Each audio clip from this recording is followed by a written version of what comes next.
Thank you, Jesus. Hallelujah. Thank you, Lord. Thank you, Lord. Thank you, Lord. Thank you. Hallelujah. Hallelujah. Thank you, Jesus. Thank you, Jesus. Hallelujah. Hallelujah. Thank you. Thank you, Jesus. Thank you, Jesus. Hallelujah. Hallelujah. Thank you, Jesus. Thank you, Jesus. ಪಿತ ದೇವರಿಗೆ ಸ್ತೋತ್ರ, ದೇವಕುಮಾರನಿಗೆ ಸ್ತೋತ್ರ. ಪಿತ ದೇವರಿಗೆ ಸ್ತೋತ್ರ, ದೇವಕುಮಾರನಿಗೆ ಸ್ತೋತ್ರ. ಪಾವನಾತ್ಮರಿಗೆ ಸ್ತೋತ್ರ, ಪಾವನಾತ್ಮರಿಗೆ ಸ್ತೋತ್ರ. ಇಂದು ಎಂದಿಗೂ, ಇಂದು ಎಂದಿಗೂ ಪಿತ ದೇವರಿಗೆ ಸ್ತೋತ್ರ, ದೇವಕುಮಾರನಿಗೆ ಸ್ತೋತ್ರ. ಪಿತ ದೇವರಿಗೆ ಸ್ತೋತ್ರ, ದೇವಕುಮಾರನಿಗೆ ಸ್ತೋತ್ರ. ಪಾವನಾತ್ಮನಿಗೆ ಸ್ತೋತ್ರ, ಇಂದು ಎಂದಿಗೂ. ಪಾವನಾತ್ಮರಿಗೆ ಸ್ತೋತ್ರ, ಇಂದು ಎಂದಿಗೂ. ಪಾಪ ಭಾರದಿಂದ ನನ್ನ ವಿಮೋಚಿಸಿದ, ಘೋರವಾದ ಶಾಪದಿಂದ ನನ್ನ ಬಿಡಿಸಿದ. ಪಾಪ ಭಾರದಿಂದ ನನ್ನ ವಿಮೋಚಿಸಿದ, ಘೋರವಾದ ಶಾಪದಿಂದ ನನ್ನ ಬಿಡಿಸಿದ. ಪಿತ ದೇವರಿಗೆ ಸ್ತೋತ್ರ, ದೇವಕುಮಾರನಿಗೆ ಸ್ತೋತ್ರ. ಪಿತ ದೇವರಿಗೆ ಸ್ತೋತ್ರ, ದೇವಕುಮಾರನಿಗೆ ಸ್ತೋತ್ರ. ಪಾವನಾತ್ಮನಿಗೆ ಸ್ತೋತ್ರ, ಪಾವನಾತ್ಮನಿಗೆ ಸ್ತೋತ್ರ. ಇಂದು ಎಂದಿಗೂ, ಇಂದು ಎಂದಿಗೂ. ಸೈನ್ಯಗಳ ಕರ್ತನನ್ನ ಸ್ವಂತನಾದನು, ಸೈನ್ಯ ದೂತರನ್ನು ಸಿದ್ಧಗೊಳಿಸಿದ. ಸೈನ್ಯಗಳ ಕರ್ತನನ್ನ ಸ್ವಂತನಾದನು, ಸೈನ್ಯ ದೂತರನ್ನು ಸಿದ್ಧಗೊಳಿಸಿದ. ಪಿತ ದೇವರಿಗೆ ಸ್ತೋತ್ರ, ದೇವಕುಮಾರನಿಗೆ ಸ್ತೋತ್ರ. ಪಿತ ದೇವರಿಗೆ ಸ್ತೋತ್ರ, ದೇವಕುಮಾರನಿಗೆ ಸ್ತೋತ್ರ. ಪಾವನಾತ್ಮನಿಗೆ ಸ್ತೋತ್ರ, ಎಸ್, ಪಾವನಾತ್ಮನಿಗೆ ಸ್ತೋತ್ರ. ಹೌದು ಡ್ಯಾಡಿ. ಇಂದು ಎಂದಿಗೂ, ಇಂದು ಎಂದಿಗೂ. ಶೀಘ್ರವಾಗಿ ಬರಲಿರುವ ಆತ್ಮದಾಪ್ತನೇ, ಬೇಗನೆ ನಿನ್ ತೇಜೋ ಮುಖವ ನಾನು ಕಾಣುವೆ. ಶೀಘ್ರವಾಗಿ ಬರಲಿರುವ ಆತ್ಮದಾಪ್ತನೇ, ಬೇಗನೆ ನಿನ್ ತೇಜೋ ಮುಖವ ನಾನು ಕಾಣುವೆ. ಪಿತ ದೇವರಿಗೆ ಸ್ತೋತ್ರ, ದೇವಕುಮಾರನಿಗೆ ಸ್ತೋತ್ರ. ಪಿತ ದೇವರಿಗೆ ಸ್ತೋತ್ರ, ಎಸ್, ದೇವಕುಮಾರನಿಗೆ ಸ್ತೋತ್ರ. ಪಾವನಾತ್ಮನಿಗೆ ಸ್ತೋತ್ರ, ಪಾವನಾತ್ಮನಿಗೆ ಸ್ತೋತ್ರ. ಇಂದು ಎಂದಿಗೂ ಪಾವನಾತ್ಮನಿಗೆ ಸ್ತೋತ್ರ, ಇಂದು ಎಂದಿಗೂ.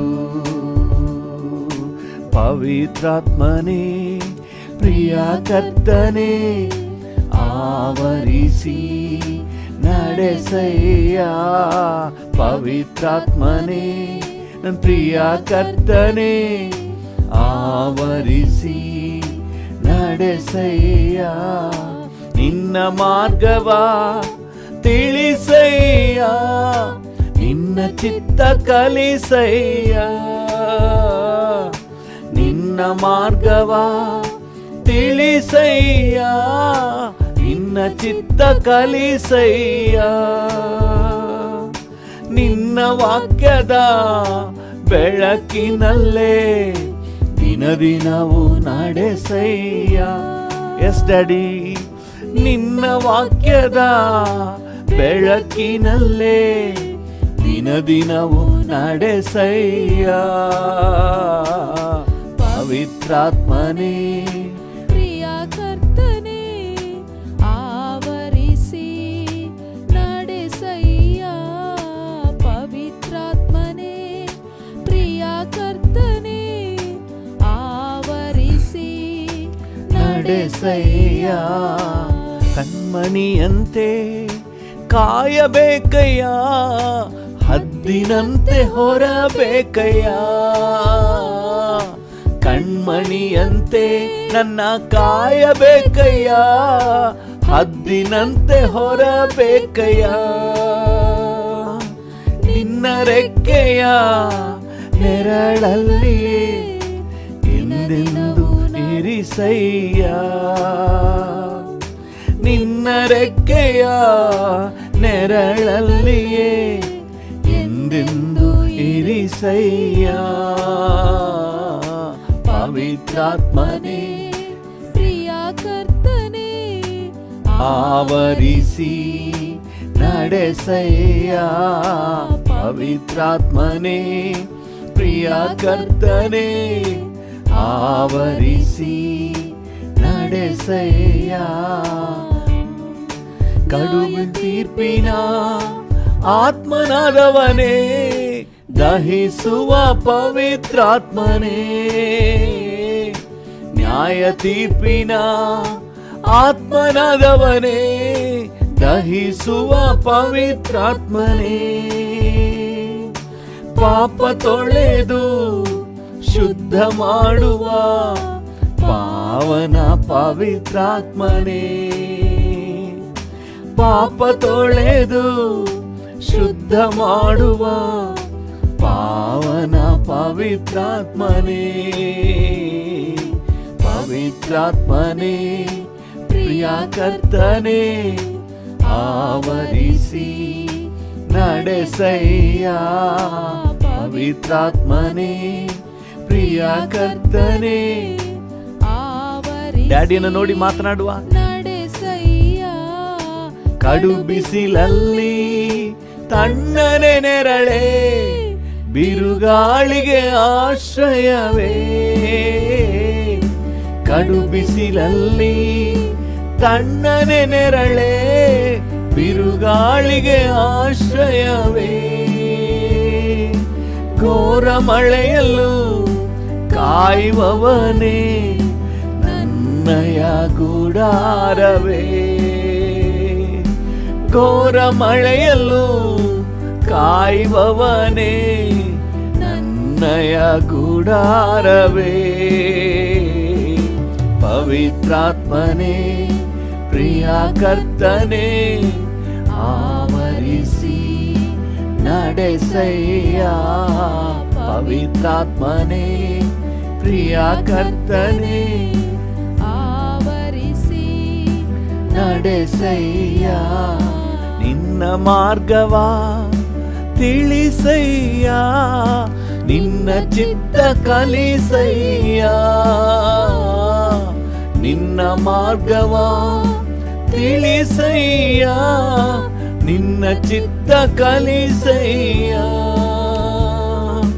ನಿನ್ನ ವಾಕ್ಯದ ಬೆಳಕಿನಲ್ಲೇ ದಿನ ದಿನವೂ ನಡೆಸಯ್ಯ.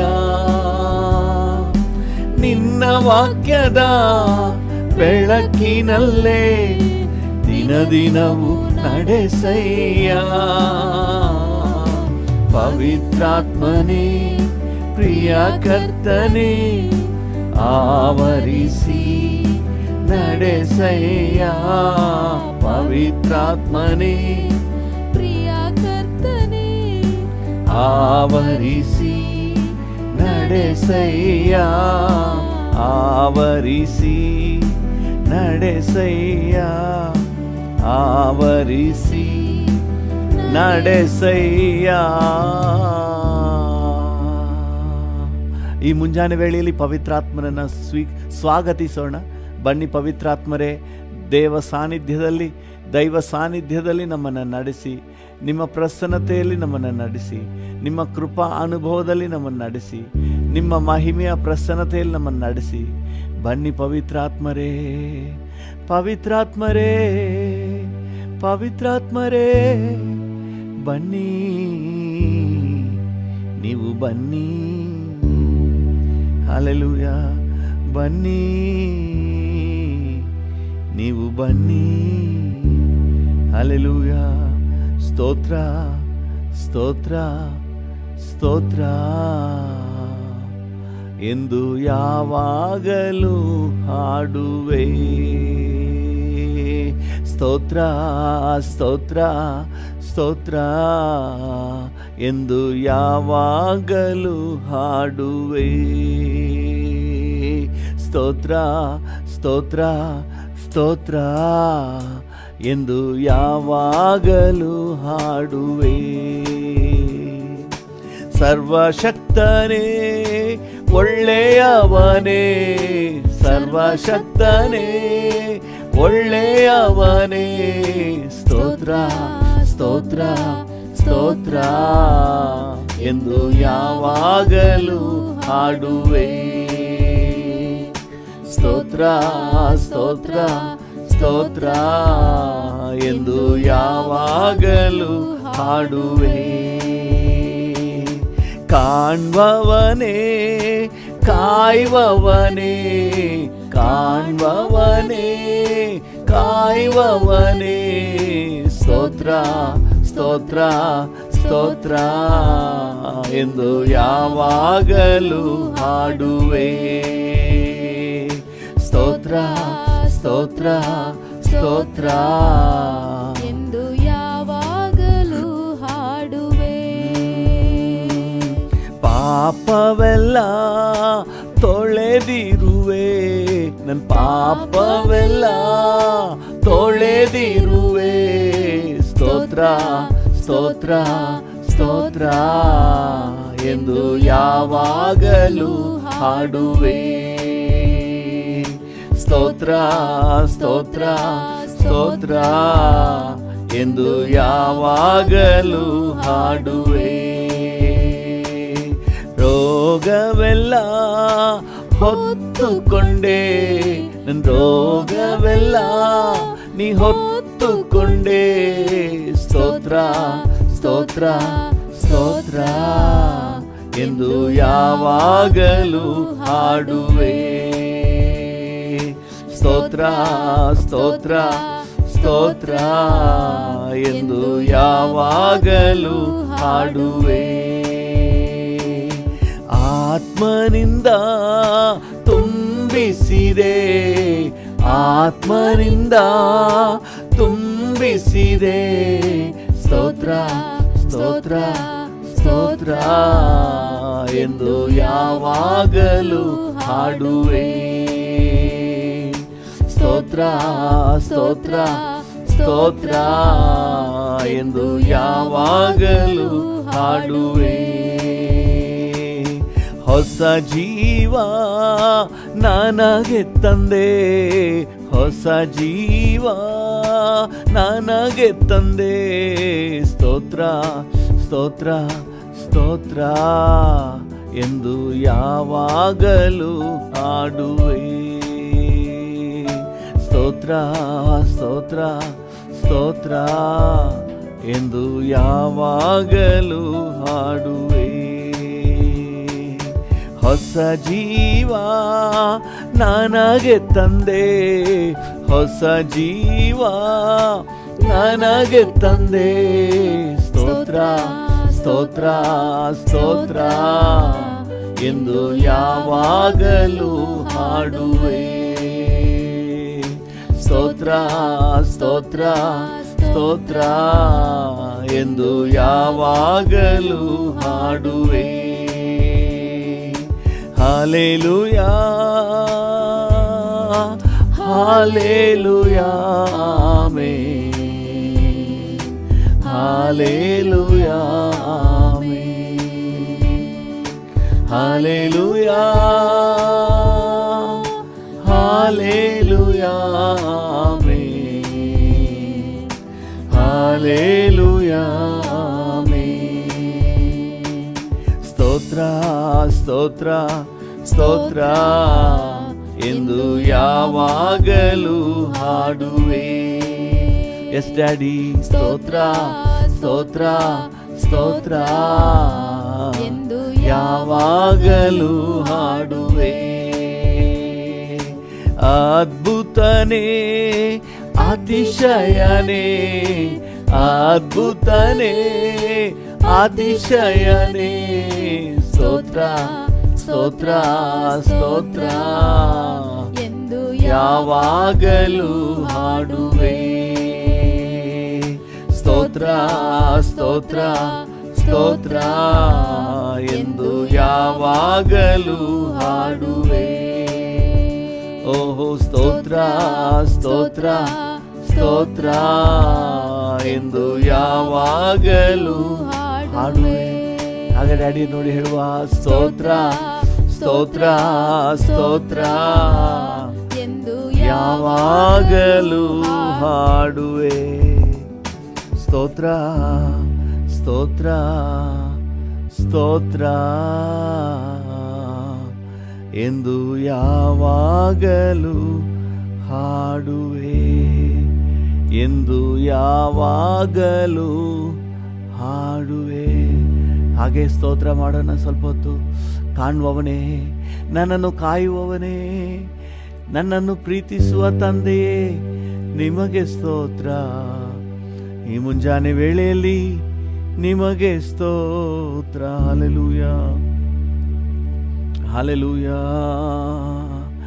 ಇದುವರೆಗೂ ನನ್ನ ಕಾಪಾಡಿದ ಕರ್ತನು, ಇದುವರೆಗೂ ನನ್ನ ಕಾಪಾಡಿದ ಕರ್ತನು. ಎಬಿನೆಸರ್ ಇರುವೆ, ಮುಂದೆಯೂ ನಡೆಸುವೆ ನೀ, ಮುಂದೆಯೂ ನಡೆಸುವೆ ನೀ. ಯಾವುದಕ್ಕೂ ನಾ ಚಿಂತಿಸಲಾರೆ,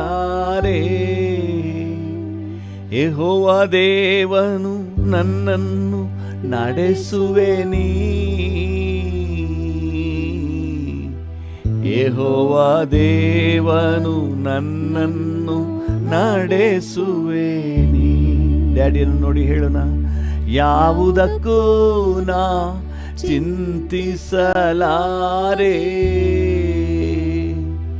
ಯೆಹೋವ ದೇವನು ನನ್ನನ್ನು ನಡೆಸುವೆ ನೀ,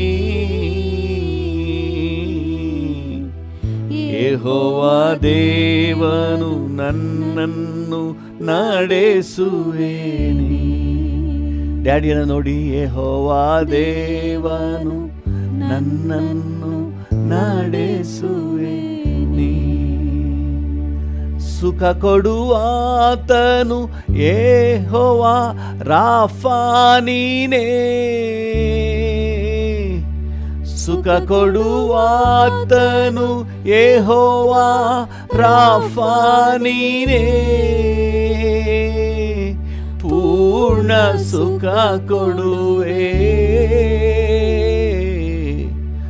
ಸೋತು ಹೋಗಲಾರೆ ನಾನು, ಸೋತು ಹೋಗಲಾರೆ, ಸೋತು ಹೋಗಲಾರೆ ನಾನು, ಸೋತು ಹೋಗಲಾರೆ. ಯಾವುದಕ್ಕೂ ನಾ ಚಿಂತಿಸಲಾರೆ.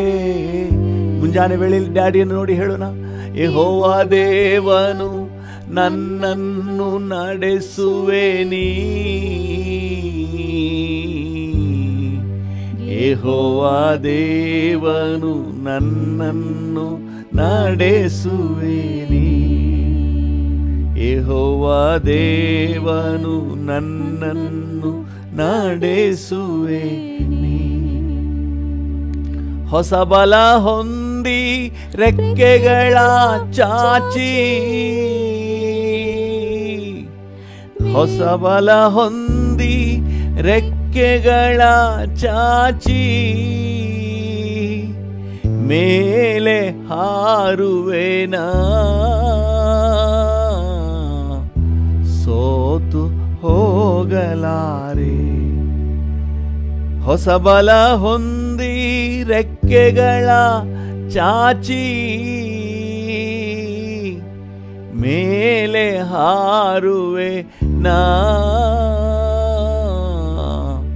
ಸೋತು ಹೋಗಲಾರೆ, ಸೋತು ಹೋಗಲಾರೆ. ಹಲ್ಲೆಲೂಯಾ. ಸೋತು ಹೋಗಲಾರೆ. ಹೌದು ಡ್ಯಾಡಿ, ನಾನು ಸೋತು ಹೋಗಲಾರೆ. ನೀವಿರೋದ್ರಿಂದ ನಾನು ಸೋತು ಹೋಗಲಾರೆ, ಯಾವುದಕ್ಕೂ ಚಿಂತಿಸಲಾರೆ. ಈ ಮುಂಜಾನೆ ವೇಳೆಯಲ್ಲಿ ಡ್ಯಾಡಿಯನ್ನು ನೋಡಿ ಹೇಳೋಣ, ಅಪ್ಪ ನೀವಿರೋದ್ರಿಂದ ನಾನು ಸೋತು ಹೋಗಲಾರೆ, ನೀವಿರೋದ್ರಿಂದ ನಾನು ಚಿಂತಿಸಲಾರೆ, ನೀವಿರೋದ್ರಿಂದ ನಾನು ಭಯಪಡಲಾರೆ. ಕಾಯುವ ಕರ್ತನೇ, ಕರುಣಾಮಯನೇ, ದಯಾಸಾಗರನೇ, ನೀತಿಯ ಸೂರ್ಯನೇ, ನಿತ್ಯ ನಿರಂತರವೂ ಹಾಗೆ ಇರುವಾತನೇ, ನಿಮಗೆ ವಂದನೆ ವಂದನೆ ವಂದನೆ. ಹಲ್ಲೆಲೂಯಾ. ಇದುವರೆಗೂ ನನ್ನ ಕಾಪಾಡಿದ ಕರ್ತನು ಎಬಿನೇಜರ್ ಇರುವೆ. ಹೌದು ಡ್ಯಾಡಿ, ಇದುವರೆಗೂ ನನ್ನ ಕಾಪಾಡಿದ ಕರ್ತನು ಎಬಿನೇಜರ್ ಇರುವೆ, ಸೋತು ಹೋಗಲಾರೆ. ಹಲ್ಲೆಲೂಯಾ. ನನ್ನನ್ನು ಮುಂದೆಯೂ ನಡೆಸುವೆನಿ, ನಾನು ಸೋತು ಹೋಗಲಾರೆ. ಇನ್ನು ಮುಂದೆಯೂ ಓ ನನ್ನನ್ನು ನಡೆಸುವೆನಿ. ಹಲ್ಲೆಲೂಯಾ. ಈ ಮುಂಜಾನೆ ವೇಳೆಯಲ್ಲಿ ಹಾಗೆ ಕಣ್ಣುಗಳು ಮುಚ್ಚಿ ಹೇಳಿ, ಅಪ್ಪ ಇದುವರೆಗೂ ನಡೆಸಿದ ಎಬಿನೇಜರೇ, ಇನ್ನು ಮುಂದೆಯೂ ನನ್ನನ್ನು ನಡೆಸುವ ಡ್ಯಾಡಿ, ವಂದನೆ ವಂದನೆ ವಂದನೆ.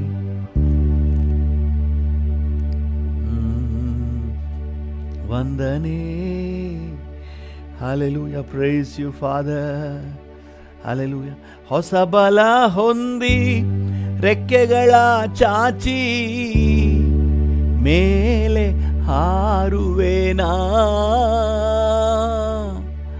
ಹೊಸ ಬಲ ಹೊಂದಿ ನಿನ್ನಿಂದ ರೆಕ್ಕೆಗಳ ಚಾಚಿ, ಮೇಲೆ ಹಾರುವೆನಾ, ಸೋತು ಹೋಗಲಾರೆ, ನಾನು ಕುಗ್ಗಿ ಹೋಗಲಾರೆ, ನಾನು ಬಳಲಿ ಹೋಗಲಾರೆ. ಹಲ್ಲೆಲೂಯಾ. ನೀವಿರೋದ್ರಿಂದ ನನಗೆ ಧೈರ್ಯ ಡ್ಯಾಡಿ, ನೀವಿರೋದ್ರಿಂದ ನನಗೆ ಬಲ ಡ್ಯಾಡಿ, ನೀವಿರೋದ್ರಿಂದ ನನಗೆ ಆದರಣೆ. ಡ್ಯಾಡಿಯನ್ನು ನೋಡಿ ಹೇಳಿ, ಕಣ್ಣುಗಳನ್ನು ಮುಚ್ಚಿ ಮುಂಜಾನೆ ವೇಳೆಯಲ್ಲಿ ಡ್ಯಾಡಿ ಜೊತೆಲೇ ಮಾತಾಡುವ.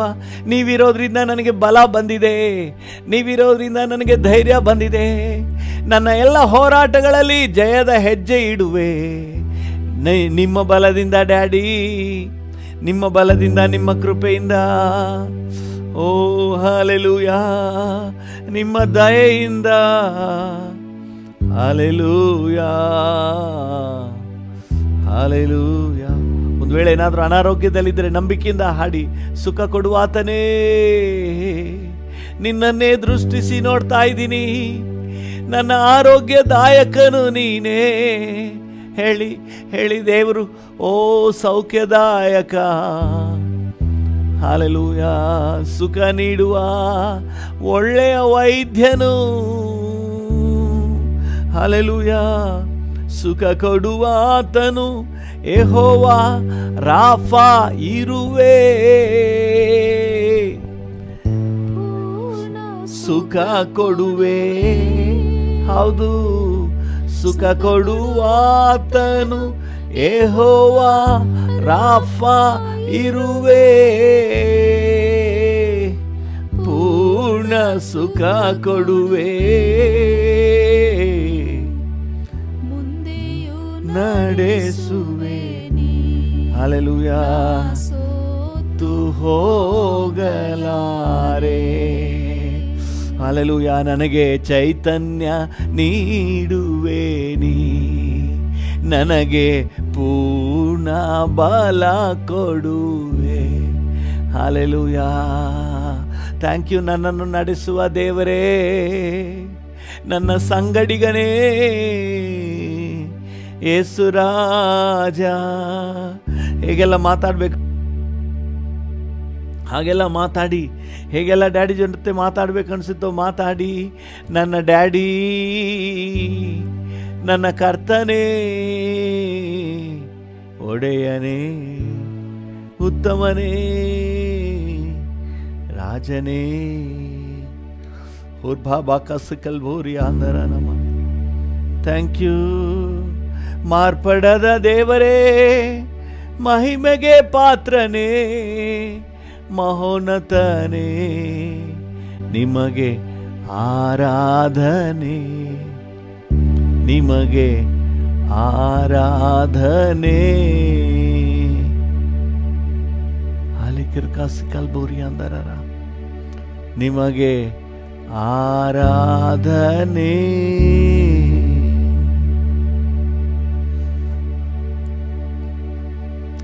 ಆರಾಧನೆ. ಥ್ಯಾಂಕ್ ಯು ಕಾಲ್ಬೋರಿ ಆಧಾರ. ಭೂಮಿ ಆಕಾಶಗಳ ನಿರ್ಮಾಣಿಕನಾದ ದೇವರೇ, ಅಪ್ಪ, ನಿನ್ನ ಮಕ್ಕಳಾಗಿ ನಾವೆಲ್ಲರೂ ಏಕ ಮನಸ್ಸಿನಿಂದ ಕೂಡಿ ಬಂದಿದ್ದೇವೆ. ದೇಹ ಅಷ್ಟೇ ದೂರವಾಗಿದೆ, ಆದರೆ ಒಮ್ಮನಸ್ಸಿನಿಂದ ನಿನ್ನ ಸಾನ್ನಿಧ್ಯವನ್ನು ಹುಡುಕಿ ಬಂದಿದ್ದೇವೆ. Thank you, thank you. ಪ್ರಾರಂಭದಿಂದ ಅಂತ್ಯದವರೆಗೆ ಪರಿಶುದ್ಧಾತ್ಮನು ನಮ್ಮನ್ನು ನಿಯಂತ್ರಿಸಿ. Thank you, thank you. ವಾಕ್ಯದ ಮೂಲಕ ನಮ್ಮ ಸಂಗಡ ಮಾತನಾಡಿ ನಮಗೆ ಆಲೋಚನೆ ಕೊಡಿ. Thank you. ನಿಮಗೆಲ್ಲ ಘನತೆ, ಗೌರವ, ಮಹಿಮೆ ಸಲ್ಲಿಸುತ್ತೇವೆ ಯೇಸುವಿನ ನಾಮದಲ್ಲಿ ತಂದೆ. Amen. Amen. Hallelujah. Thank you Jesus. ಕರ್ತನ ನಾಮಕ್ಕೆ ಸ್ತೋತ್ರವಾಗಲಿ. ಹಲ್ಲೆಲೂಯಾ. ನಮ್ಮ ಧ್ಯಾನಕ್ಕಾಗಿ ಎಫೆಸ 4ನೇ ಅಧ್ಯಾಯ 1ನೇ ವಚನವನ್ನು ಓದೋಣ.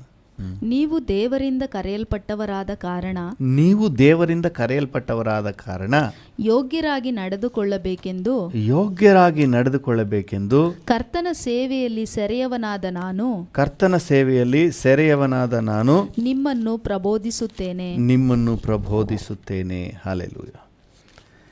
ನೀವು ದೇವರಿಂದ ಕರೆಯಲ್ಪಟ್ಟವರಾದ ಕಾರಣ, ನೀವು ದೇವರಿಂದ ಕರೆಯಲ್ಪಟ್ಟವರಾದ ಕಾರಣ ಆ ಕರೆಗೆ ಯೋಗ್ಯರಾಗಿ ನಡ್ಕೊಳ್ಳಿ. ದೇವರು ನಿಮ್ಮನ್ನು ಕರೆದಿದ್ದಾನೆ, ಯೋಗ್ಯರಾಗಿ ನಡ್ಕೊಳ್ರಿ. ನಿಮ್ಮ ನಂಬಿ ಕರೆದಿದ್ದಾನೆ, ಆ ಕರೆಗೆ ಯೋಗ್ಯರಾಗಿ ನಡ್ಕೊಳ್ರಿ. ಹಲ್ಲೆಲೂಯಾ. ನಮ್ಮ ನಂಬಿ ಎಷ್ಟೋ ಜವಾಬ್ದಾರಿಗಳನ್ನ ಒಂದು ಕಂಪನಿಯಲ್ಲಿ, ಒಂದು ನಿರ್ದಿಷ್ಟ ಸಂಸ್ಥೆಯಲ್ಲಿ ಕೊಡ್ತಾರೆ. ನಾವು ಅದಕ್ಕೆ ಯೋಗ್ಯರಾಗಿ ನಡ್ಕೊಳ್ಬೇಕು. ದೇವರ ನಾಮಕ್ಕೆ ಸ್ತೋತ್ರ. ಎಲ್ರಿಗೂ ಈ ಅವಕಾಶ ಸಿಕ್ಕಿಲ್ಲ, ಆದರೆ ನಿಮಗೂ ನನಗೂ ಸಿಕ್ಕಿದೆ. ನೋಡಿ,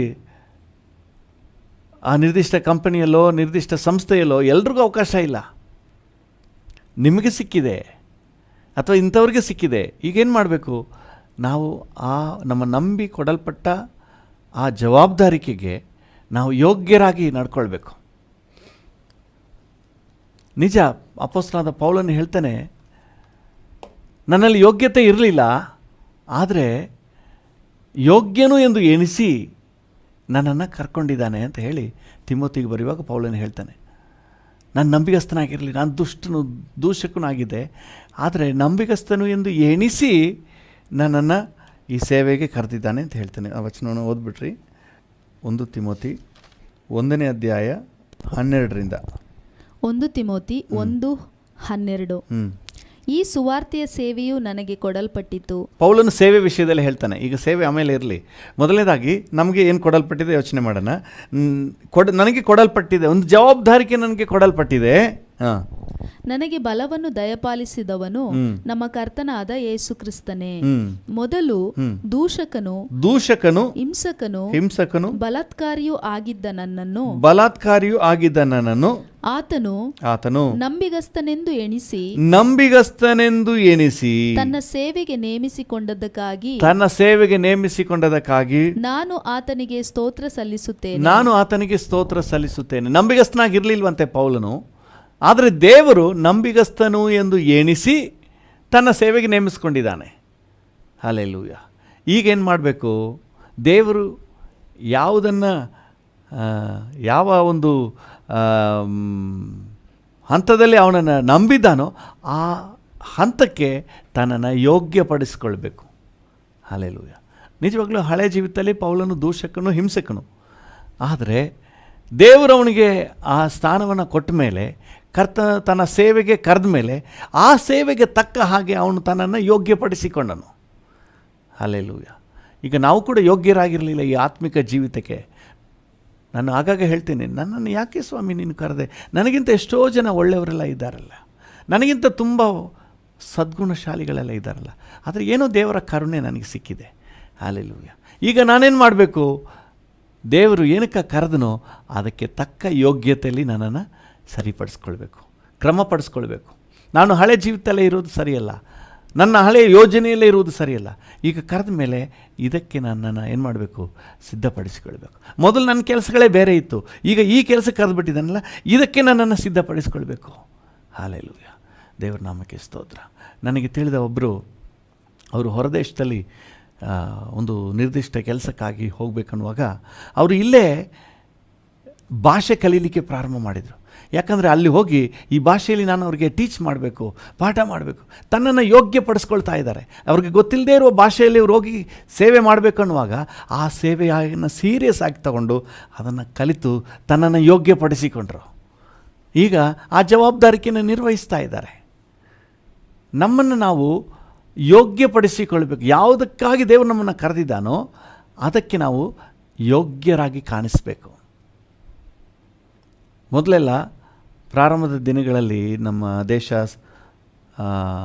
ಸ್ವತಂತ್ರ ಪಡೆದಂತಹ ಪ್ರಾರಂಭದ ದಿನಗಳಲ್ಲಿ ಯಾರಾದರೂ ಬಂದರೆ ಸಾಕು ಪೊಲೀಸ್ ಹುದ್ದೆಗೆ, ಯಾರಾದರೂ ಬಂದರೆ ಸಾಕು ಮಿಲಿಟರಿಗೆ ಅನ್ನುವ ಒಂದು ಎಕ್ಸ್ಪೆಕ್ಟೇಷನ್ ಇತ್ತು. ಯಾಕಂದರೆ ಇಲ್ಲ, ಜನ ಇಲ್ಲ, ಟೀಚರ್ಸ್ ಇಲ್ಲ, ಸ್ಟಾಫ್ ಇಲ್ಲ. ಆಗ ಅನ್ಟ್ರೈನ್ಡ್ ಪೀಪಲ್ನು ಕೂಡ ತಗೊಂಡು ಪೊಲೀಸ್ ಹುದ್ದೆಗೆ ಸೇರಿಸ್ಕೊಂಡ್ರು. ಅವ್ರು ಫಿಟ್ಟಾ ಇಲ್ವಾ ಅದೆಲ್ಲ ಆಮೇಲೆ, ಮನಸ್ಸಿದೆಯಾ ಬರಲಿಕ್ಕೆ ಕರ್ಕೊಂಡ್ರು. ಟೀಚರ್ ಟ್ರೈನಿಂಗೇ ಆಗಿಲ್ಲ, ಟೀಚರ್ಸ್ ಆಗಿ ಅಪಾಯಿಂಟ್ ಮಾಡ್ಕೊಂಡ್ಮೇಲೆ ಅವರು ಹಾಗೇ ಇರಲಿಲ್ಲ. ಅದ ನಂತರ ಅವರು ತಮ್ಮನ್ನು ಆ ಮಕ್ಕಳಿಗೆ ಪಾಠ ಮಾಡುವ ಟೀಚರ್ ಆಗಿದ್ದರೆ ಆ ಪಾಠ ಮಾಡಲಿಕ್ಕೆ ತಕ್ಕ ಹಾಗೆ ಬೇಕಾದ ಟ್ರೈನಿಂಗನ್ನು ಸರ್ಕಾರವೇ ಕೊಡಿಸಿ, ಟೀಚರ್ ಟ್ರೈನಿಂಗನ್ನು ಆಮೇಲೆ ಸರ್ಕಾರವೇ ಕೊಡಿಸಿ ಅವ್ರನ್ನ ಆ ಒಂದು ಯೋಗ್ಯತೆಯಲ್ಲಿ, ಟೀಚ್ ಮಾಡುವ ಯೋಗ್ಯತೆಯಲ್ಲಿ ಅವ್ರನ್ನ ನೆಲೆ ನಿಲ್ಲಿಸ್ಕೊಂಡ್ಬಿಟ್ರು. ಯಾಕಂದರೆ ಟ್ರೈನ್ಡ್ ಟೀಚರ್ಸ್ ಇಲ್ಲ. ಅದರಿಂದ ಇದು ಸಿಕ್ಕದವ್ರನ್ನ ತಗೊಂಡು ಟ್ರೈನ್ ಮಾಡಿ ಆ ಯೋಗ್ಯತೆಯಲ್ಲಿ ಅವ್ರನ್ನ ನೆಲೆ ನಿಲ್ಲಿಸಿದ್ರು. ಹಲ್ಲೆಲೂಯ. ಈಗಲೂ ಕೂಡ ನೋಡ್ರಿ, ಆಗಾಗ ವಿಶೇಷ ತರಬೇತಿಗಳು, ವಿಶೇಷ ಟ್ರೈನಿಂಗ್ಸು ಇವೆಲ್ಲ ಕೊಟ್ಟು ಅವ್ರನ್ನ ಅಪ್ಗ್ರೇಡ್ ಮಾಡಿ ಮಕ್ಕಳಿಗೆ ಪಾಠ ಮಾಡಲಿಕ್ಕೆ ತಕ್ಕ ಯೋಗ್ಯತೆಯಲ್ಲಿ ಅವ್ರನ್ನ ನೆಲೆ ನಿಲ್ಲಿಸ್ತಾರೆ. ಎಲ್ಲ ಕೂಡ ಹಾಗೆ, ಎಲ್ಲ ಡಿಪಾರ್ಟ್ಮೆಂಟ್ಲು ಸ್ಪೆಷಲ್ ಟ್ರೈನಿಂಗ್, ಸ್ಪೆಷಲ್ ಏನಾದರೂ ಕೊಟ್ಟು ಅವ್ರನ್ನ ಅಪ್ಗ್ರೇಡ್ ಮಾಡಿ ಯೋಗ್ಯತೆಯಲ್ಲಿ ನೆಲೆ ನಿಲ್ಲಿಸಬೇಕು. ಹಲ್ಲೆಲೂಯ. ನಾವು ಕೂಡ ಅಪ್ಗ್ರೇಡ್ ಆಗಿ ನಾವು ಯೋಗ್ಯರಾಗಿ, ದೇವರು ನಮ್ಮನ್ನು ಕರೆದದ್ದಕ್ಕೆ ನಮ್ಮನ್ನು ಯೋಗ್ಯರಾಗಿ ದೇವರ ಮುಂದೆ ಕಾಣಿಸಿಕೊಳ್ಳುವಂತೆ ಮಾಡಬೇಕು. ಹಲ್ಲೆಲೂಯ. ಇನ್ನೊಂದು ಸಾರಿ ಅದೇ ವಚನವನ್ನು ಓದಿರಿ. ನೀವು ದೇವರಿಂದ ಕರೆಯಲ್ಪಟ್ಟವರಾದ ಕಾರಣ ಯೋಗ್ಯರಾಗಿ ನಡೆದುಕೊಳ್ಳಬೇಕು. ಹಾಲೆಲೂಯ. ಯಾವ್ಯಾವ ಹಂತದಲ್ಲಿ ಯೋಗ್ಯರಾಗಿ ನಡ್ಕೊಳ್ಬೇಕು ಅಂತ ಹೇಳಿ ನಾವು ಧ್ಯಾನ ಮಾಡುವ ದೇವರ ವಾಕ್ಯದಿಂದ ನೋಡೋಣ. ಮೊದಲನೇದಾಗಿ ಫಿಲಿಪ್ಪಿ 1ನೇ ಅಧ್ಯಾಯ 27ನೇ ವಚನವನ್ನು ಓದೋಣ. ಫಿಲಿಪ್ಪಿ 1:27 27-30 ಓದ್ಬಿಡ್ರಿ, ಆಮೇಲೆ ನೋಡಿ. ಫಿಲಿಪ್ಪಿ 1:27-30. ಹೇಗೂ ಕ್ರಿಸ್ತನ ಸುವಾರ್ತೆಗೆ ಯೋಗ್ಯರಾಗಿ ನಡೆದುಕೊಳ್ಳಿರಿ. ಆಗ ನಾನು ಬಂದು ನಿಮ್ಮನ್ನು ನೋಡಿದರೂ ಸರಿಯೇ, ದೂರದಲ್ಲಿದ್ದು ನಿಮ್ಮ ಸುದ್ದಿಯನ್ನು ಕೇಳಿದರೂ ಸರಿಯೇ, ನೀವು ನಿಮ್ಮ ವಿರೋಧಿಗಳಿಗೆ ಯಾವ ವಿಷಯದಲ್ಲಾದರೂ ಹೆದರದೆ ಒಂದೇ ಆತ್ಮದಲ್ಲಿ ದೃಢವಾಗಿ ನಿಂತು ಸುವಾರ್ತೆಯಲ್ಲಿಟ್ಟ ನಂಬಿಕೆಗೋಸ್ಕರ ಐಕಮತ್ಯದಿಂದ ಹೋರಾಡುವವರಾಗಿದ್ದೀರೆಂದು ನಾನು ತಿಳಿದುಕೊಳ್ಳುವೆನು. ನೀವು ಹೀಗಿರುವುದು ವಿರೋಧಿಗಳ ನಾಶನಕ್ಕೂ ನಿಮ್ಮ ರಕ್ಷಣೆಗೂ ದೇವರಿಂದಾದ ಪ್ರಮಾಣವಾಗಿದೆ. ಹೇಗೆಂದರೆ ಕ್ರಿಸ್ತನ ಮೇಲೆ ನಂಬಿಕೆ ಇಡುವುದು, ಆತನಿಗೋಸ್ಕರ ಬಾಧೆಯನ್ನನುಭವಿಸುವುದು ನಿಮಗೆ ಅನುಗ್ರಹವಾಗಿ ದೊರೆಯಿತು. ಹೀಗೆ ನೀವು ನನ್ನಲ್ಲಿ ಕಂಡಂಥ ಮತ್ತು ಈಗ ನನ್ನಲ್ಲಿರುವುದಾಗಿ ಕೇಳುವಂಥ ಅದೇ ಹೋರಾಟವು ನಿಮಗುಂಟು.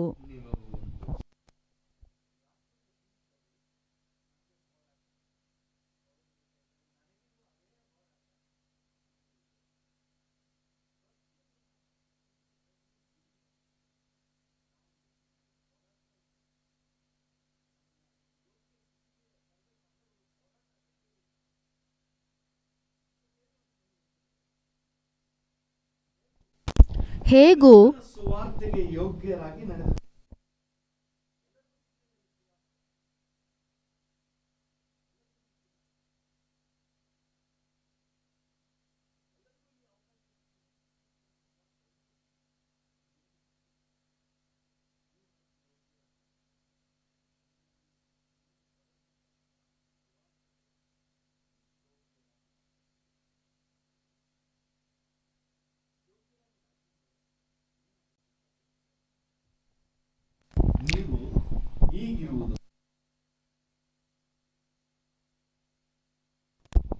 ನೀವು ಹೀಗಿರುವುದು ವಿರೋಧಿಗಳ ನಾಶನಕ್ಕೂ ನಿಮ್ಮ ರಕ್ಷಣೆಗೂ ದೇವರಿಂದಾದ ಪ್ರಮಾಣವಾಗಿದೆ.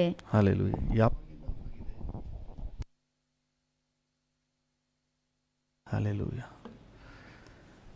ದೇವರ ನಾಮಕ್ಕೆ ಸ್ತೋತ್ರವಾಗಲಿ. 27ನೇ ವಚನವನ್ನು ಇನ್ನೊಂದ್ಸರಿ ಓದ್ರಿ. ಫಿಲಿಪ್ಪಿ 1:27. ಹೇಗೂ ಕ್ರಿಸ್ತನ ಸುವಾರ್ತೆಗೆ ಯೋಗ್ಯರಾಗಿ ನಡೆದುಕೊಳ್ಳಿರಿ. ಕ್ರಿಸ್ತನ ಸುವಾರ್ತೆಗೆ ಯೋಗ್ಯರಾಗಿ ನಡೆದುಕೊಳ್ಳಿರಿ. ಹಲ್ಲೆಲೂಯಾ. ನಾವು ಎಫೆಸ 4ನೇ ಅಧ್ಯಾಯ 1ನೇ ವಚನದಲ್ಲಿ ಓದಿದೆವು, ನೀವು ದೇವರಿಂದ ಕರೆಯಲ್ಪಟ್ಟವರಾದ ಕಾರಣ ಯೋಗ್ಯರಾಗಿ ನಡೆದುಕೊಳ್ಳಬೇಕು. ಹಲ್ಲೆಲೂಯಾ. ಪ್ರತಿಯೊಬ್ಬರಿಗೂ ಒಂದು ಯೋಗ್ಯತೆ ಅನ್ನುವುದು ಅವಶ್ಯ. ದೇವರು ನಮ್ಮನ್ನು ಈ ಆತ್ಮಿಕ ಜೀವಿತಕ್ಕೆ ಕರೆದದ್ದಕ್ಕಾಗಿ ನಾವು ಯೋಗ್ಯರಾಗಿ ನಡ್ಕೊಳ್ಬೇಕು. 27ನೇ ವಚನ ಹೇಳ್ತದೆ, ಕ್ರಿಸ್ತನ ಸುವಾರ್ತೆಗೆ ಯೋಗ್ಯರಾಗಿ ನಡೆದುಕೊಳ್ಳಿರಿ. ಯೋಗ್ಯರಾಗಿ ನಡೆದರೆ ಅದರ ರಿಸಲ್ಟ್ ಏನಂತ ಹೇಳಿ 28ನೇ ವಚನ ಹೇಳ್ತದೆ, ನೀವು ಹೀಗಿರುವುದು ವಿರೋಧಿಗಳ ನಾಶನಕ್ಕೂ ನಿಮ್ಮ ರಕ್ಷಣೆಗೂ ದೇವರಿಂದಾದ ಪ್ರಮಾಣವಾಗಿದೆ. ವಿರೋಧಿಗಳ ನಾಶನಕ್ಕೂ ನಿಮ್ಮ ರಕ್ಷಣೆಗೂ ದೇವರಿಂದ ಏರ್ಪಡಿಸಲ್ಪಟ್ಟ ಪ್ರಮಾಣ, ನಿಯಮ ಇದೇ ಆಗಿದೆ. ನಾವು ನಮ್ಮನ್ನು ಯೋಗ್ಯರಾಗಿ ನಿಲ್ಲಿಸ್ಕೊಂಡ್ರೆ ನಮಗೆ ಇರುವಂಥ ವಿರೋಧಿಗಳು ಅಂತ ಹೇಳುವಾಗ ನೋಡಿ, ಅನೇಕ ವಿರೋಧಿಗಳಿದ್ದಾರೆ. ಅದರಲ್ಲಿ ಒಂದನ್ನು ನೋಡ್ರಿ, ಫಿಲಿಪ್ಪಿ 3ನೇ ಅಧ್ಯಾಯ 18ನೇ ವಚನ. ಫಿಲಿಪ್ಪಿ 3:18. ಯಾಕಂದರೆ ಅನೇಕರು ಕ್ರಿಸ್ತನ ಶಿಲುಬೆಗೆ ವಿರೋಧಿಗಳಾಗಿ ನಡೆಯುತ್ತಾರೆ. ಅವರ ವಿಷಯದಲ್ಲಿ ನಿಮಗೆ ಎಷ್ಟೋ ಸಾರಿ ಹೇಳಿದೆನು, ಈಗಲೂ ಅಳುತ್ತಾ ಹೇಳುತ್ತೇನೆ, ನಾಶನವೇ ಅವರ ಅಂತ್ಯಾವಸ್ಥೆ, ಹೊಟ್ಟೆಯೇ ಅವರ ದೇವರು, ನಾಚಿಕೆ ಕೆಲಸಗಳಲ್ಲಿಯೇ ಅವರ ಗೌರವವು, ಅವರು ಪ್ರಪಂಚದ ಕಾರ್ಯಗಳ ಮೇಲೆ ಮನಸ್ಸಿಡುವವರು. ನೋಡಿ, ಇದೆಲ್ಲ ನಮಗೆ ವೈರಿಗಳು. ಈ ಪ್ರಪಂಚದ ಕಾರ್ಯಗಳು, ಬರೀ ಈ ಲೋಕದ ಆಶೀರ್ವಾದಗಳು, ಇದೆಲ್ಲ ನಮ್ಮ ಆತ್ಮಿಕ ಜೀವಿತವನ್ನು ಕುಂಠಿತಗೊಳಿಸುವಂತಹ ವೈರಿಗಳು. ಇದರ ಮೇಲೆ ನಮಗೊಂದು ಜಯ ಇರ್ತದೆ. ಮತ್ತು ಪೌಲನು 28ನೇ ವಚನದಲ್ಲಿ ಹೇಳುವ ಹಾಗೆ, ನೀವು ಹೀಗಿರುವುದು ವಿರೋಧಿಗಳ ನಾಶನಕ್ಕೂ ನಿಮ್ಮ ರಕ್ಷಣೆಗೆ, ನಿಮ್ಮ ಆತ್ಮಿಕ ಜೀವಿತ, ನಿಮಗೆ ಕೊಡಲ್ಪಟ್ಟ ಸುವಾರ್ತೆಯ ಸಾಧನೆ, ನಿಮ್ಮ ಆತ್ಮ ರಕ್ಷಣೆಯ ಕಾರ್ಯಕ್ಕೂ ಪ್ರಯೋಜನ ಆಗಿರ್ತದೆ. ಯಾವುದು ಪ್ರಯೋಜನ ಆಗಿರ್ತದೆ? ಸುವಾರ್ತೆಗೆ ಯೋಗ್ಯರಾಗಿ ನಾವು ನಡೆದುಕೊಳ್ಳುವುದು. ಹಲ್ಲೆಲೂಯಾ. ಏನು ಸುವಾರ್ತೆಗೆ ಯೋಗ್ಯರಾಗಿ ನಡೆದುಕೊಳ್ಳುವುದು ಅಂತ ಹೇಳಿ ನೀವು 27ನೇ ವಚನ ಮುಂದುವರಿದ ಭಾಗವನ್ನು ಓದಿದ್ರೆ ಅರ್ಥ ಆಗ್ತದೆ. 27ನೇ ವಚನದ ಮುಂದುವರಿದ ಭಾಗ ಮೊದಲಿಂದ ಓದ್ಬಿಡಿ. 27. ಹೇಗೂ ಕ್ರಿಸ್ತನ ಸುವಾರ್ತೆಗೆ ಯೋಗ್ಯರಾಗಿ ನಡೆದುಕೊಳ್ಳಿರಿ. ಆಗ ನಾನು ಬಂದು ನಿಮ್ಮನ್ನು ನೋಡಿದರೂ ಸರಿಯೇ, ದೂರದಲ್ಲಿದ್ದು ನಿಮ್ಮ ಸುದ್ದಿಯನ್ನು ಕೇಳಿದರೂ ಸರಿಯೇ, ನೀವು ನಿಮ್ಮ ವಿರೋಧಿಗಳಿಗೆ ಯಾವ ವಿಷಯದಲ್ಲಾದರೂ ಹೆದರದೆ ಒಂದೇ ಆತ್ಮದಲ್ಲಿ ದೃಢವಾಗಿ ನಿಂತು, ಚೆನ್ನಾಗಿ ಗಮನಿಸಿ, ದೃಢವಾಗಿ ನಿಂತು ಸುವಾರ್ತೆಯಲ್ಲಿಟ್ಟ ನಂಬಿಕೆಗೋಸ್ಕರ ಐಕಮತ್ಯದಿಂದ ಹೋರಾಡುವವರಾಗಿದ್ದೀರೆಂದು ಎರಡು ವಿಚಾರಗಳನ್ನು ಮಂಡಿಸ್ತಾ ಇದ್ದಾನೆ. ಒಂದು, ನೀವು ದೃಢವಾಗಿರ್ತೀರಿ. ಎರಡನೇದಾಗಿ, ಸುವಾರ್ತೆಯಲ್ಲಿಟ್ಟ ನಂಬಿಕೆಗೋಸ್ಕರ ನೀವು ಹೋರಾಟ ಮಾಡ್ತಾ ಇದ್ದೀರಿ. ಅಂದರೆ ಕರ್ತನಲ್ಲಿ ದೃಢವಾಗಿ ನಿಂತು ದೇವರು ನಮ್ಗೆ ಕೊಟ್ಟಂತಹ ಈ ಆತ್ಮಿಕ ಜೀವಿತ, ನಂಬಿಕೆ ಅಂತನ್ನುವಾಗ ಆತ್ಮಿಕ ಜೀವಿತ, ನಮಗೆ ಕೊಡಲ್ಪಟ್ಟಂತಹ ಈ ನಂಬಿಕೆಗೋಸ್ಕರವಾಗಿ ನೀವು ಹೋರಾಟ ಮಾಡ್ತಾ ಇದ್ದೀರಿ. ಈ ಆತ್ಮಿಕ ಜೀವಿತದ ಬೆಳವಣಿಗೆಗಾಗಿ ನೀವು ಸಿನ್ಸಿಯರ್ ಆಗಿ ನೀವು ಪ್ರಯತ್ನ ಹಾಕ್ತಾ ಇದ್ದೀರಿ. ಒಳ್ಳೆ ಹೋರಾಟ ಮಾಡ್ತಾ ಇದ್ದೀರಿ. ನಿಮ್ಮ ಆತ್ಮಿಕ ಜೀವಿತವನ್ನು ಕಟ್ಟಿ ಕಾಪಾಡಬೇಕು, ವಾಕ್ಯದಲ್ಲಿ ಬೆಳಿಬೇಕು, ಪ್ರಾರ್ಥನೆಯಲ್ಲಿ ಬೆಳಿಬೇಕು. ನಿಜವಾಗ್ಲೂ ಕೂಡ ನೀವು ಒಳ್ಳೆ ಎಫರ್ಟನ್ನು ಹಾಕ್ತಾ ಇದ್ದೀರಿ. ನಿಮ್ಮ ಆತ್ಮಿಕ ಜೀವಿತವನ್ನು ಕಾಪಾಡಿಕೊಳ್ಳುವುದಕ್ಕೆ, ನಿಮ್ಮ ನಂಬಿಕೆಯನ್ನು ಕಾಪಾಡಿಕೊಳ್ಳುವುದಕ್ಕೆ ಒಳ್ಳೆ ಪ್ರಯತ್ನ ಮಾಡ್ತಾ ಇದ್ದೀವಿ. ಏನೇನು ಪ್ರಯತ್ನ ಮಾಡ್ತೀವಿ? ಪ್ರಾರ್ಥನೆ, ಬೈಬಲ್ ರೀಡಿಂಗ್, ಬೈಬಲ್ ಸ್ಟಡಿ, ಇನ್ನೇನು ಭಾನುವಾರ ಆರಾಧನೆ, ಸಹೋದರರ ಅನ್ಯೋನ್ಯತೆ, ಈ ರೀತಿಯಾಗಿ ಆತ್ಮಿಕ ಚಟುವಟಿಕೆಗಳಲ್ಲಿ ನಮ್ಮನ್ನು ತೊಡಗಿಸ್ಕೊಳ್ಳುವಾಗ ನಮ್ಮ ಗ್ರಹಿಕೆ ಇಲ್ಲದೆ ನಮ್ಮೊಳಗೆ ನಮ್ಮ ಆತ್ಮಿಕ ಜೀವಿತವನ್ನು ಕಾಪಾಡಿಕೊಳ್ಳಲಿಕ್ಕೆ ಬೇಕಾದಂಥ ಎನರ್ಜಿ ಉಂಟಾಗ್ತದೆ. ಈಗ ನೀವೇ ಹೇಳಿ, ಏನಾದರೂ ತಿನ್ನುವಾಗ ತಿಂದಾಗ ಇದರ ಎನರ್ಜಿ ಕಸ ಗುಡ್ಸೋಕ್ಕೆ, ಈ ಎನರ್ಜಿ ಪಾತ್ರೆ ತೊಳೆಯೋಕ್ಕೆ, ಈಗ ತಿಂತೀನಲ್ಲ ಈ ಎನರ್ಜಿ ನನಗೆ ಯಾವುದು ಮಾರ್ಕೆಟ್ಗೆ ಹೋಗಿ ಬರಲಿಕ್ಕೆ ಎನರ್ಜಿ ಅಂತ ಹೇಳಿ ಆ ರೀತಿ ಏನಾದ್ರು ಪ್ಲ್ಯಾನ್ ಮಾಡ್ಕೊಂಡು ತಿಂತೀವ? ನಾವು ಪಾಡಿಗೆ ಬೆಳಿಗ್ಗೆ ತಿಂಡಿ ಮಾಡ್ತೀವಿ, ಮಧ್ಯಾಹ್ನ ಊಟ ಮಾಡ್ತೀವಿ, ಸಾಯಂಕಾಲ ಊಟ ಮಾಡ್ತೀವಿ.